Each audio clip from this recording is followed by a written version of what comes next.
rescue chopper crashed into an apartment complex, sparking a terrible fire. At least one innocent person who was inside the building was killed.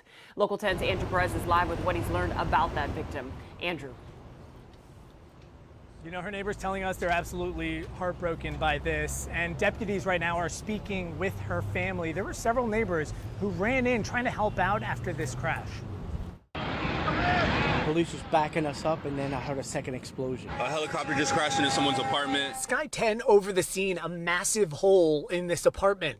After the smoke, after the fire, many struggling for words. I'm still trying to get everything together, so my mind is just all over the place right now. I just got a phone from my son and I don't know what's going on. As it all played out, relatives rushed to the apartment looking for family to make sure they're fine after a Broward Sheriff's Office Fire Rescue helicopter crashed right into the building in Pompano Beach. I'm just going to pray with my family and my siblings that we can pull through. I opened the door, I see big fire. Residents in that building and around it as well shaken up as the tragedy played out in real time.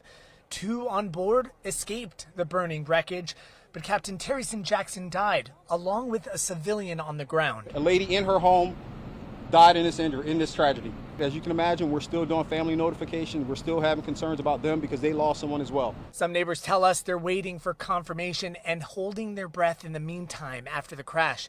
The investigation continues as crews sift through the wreckage, making sure everyone else is accounted for, speaking with family, friends, and neighbors. I was trying to help, and I saw another kid running in there trying to go back in the house, like he was trying to help somebody, but the police just pushed us back.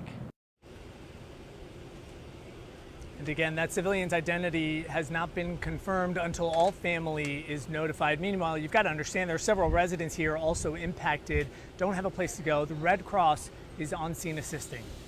That's the latest here in Pompano Beach. I'm Andrew Perez, Local 10 News. Andrew, thanks a lot. Miraculously, the pilot and another first responder on board that chopper were able to walk away from the wreckage, along with 2 people who were in the apartment building that was hit. Local 10's Larry Livingston is live now with the North Broward Medical Center in Deerfield Beach with how they are doing tonight.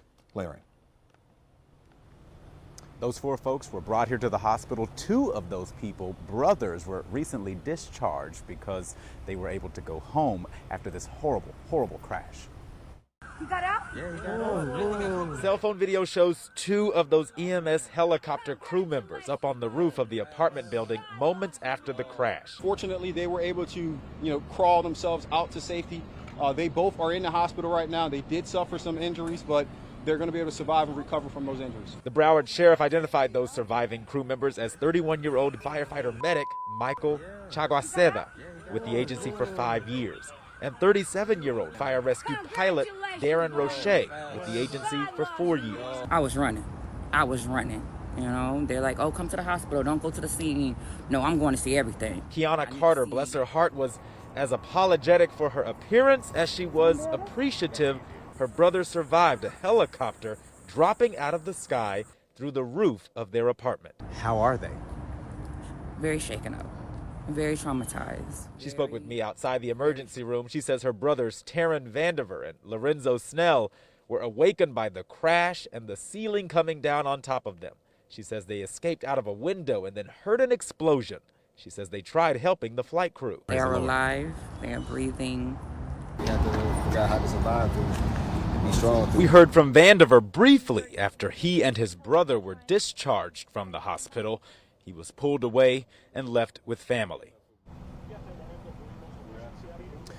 We're told those family members were on their way back to the scene just to kind of give them a chance to see kind of what was left behind as a result of this situation. We have reached out to BSO to figure out how those crew members were doing that were also brought here, what their current status is, but thankfully none of those entries were listed as critical. We're in Deerfield Beach. Larry Livingston, Local 10 News.